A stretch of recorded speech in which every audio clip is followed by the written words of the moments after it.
ଆମେ ସକାଳ ଜଳଖିଆ ସାରିଦେଇ ମା ତାରିଣୀଙ୍କ ଦର୍ଶନ ପାଇଁ ବାହାରି ଗଲୁ। ସେଠି ଯାଇ ପହଞ୍ଚିଗଲୁ। ସେଠି ରୋପୱେ ଯାଉଥିଲା ପାହାଡ଼ ଉପରକୁ। ଆମେ ଲାଇନ୍ରେ ଠିଆ ହେଇଗଲୁ। ଆମ ପାଳି ଆସିବା ପର୍ଯ୍ୟନ୍ତ ୱେଟ୍ କଲୁ।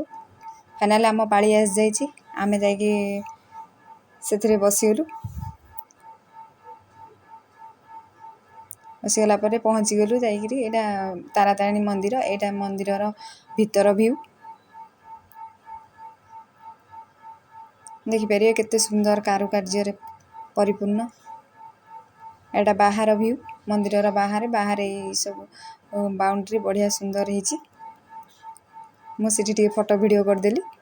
ଆଉ ଏଇଟା ପାଖରେ ଗୋଟେ ଛୋଟ ପାହାଡ଼ ଅଛି, ତା ପାଖରେ ଯାଇ ଟିକେ ଫଟୋ ଭିଡ଼ିଓ କରିଦେଲି। ଆଉ ଏଇଟା ପାହାଡ଼ ଉପରୁ ପୁରା ହୋଲ୍ ଭିଉଟା ବହୁତ ସୁନ୍ଦର ହେଇଛି। ସମୟ କାଟିବା ପାଇଁ ବଢ଼ିଆ ଲାଗିବ। ଆଉ ଶେଷରେ ମୁଁ ଟିକେ ଯାଇକି ନାଟ ମଣ୍ଡପରେ ଟିକେ ଡ୍ୟାନ୍ସ କରିଦେଲି। କରିସାରି ଆମେ ଫେରି ଆସିଲୁ।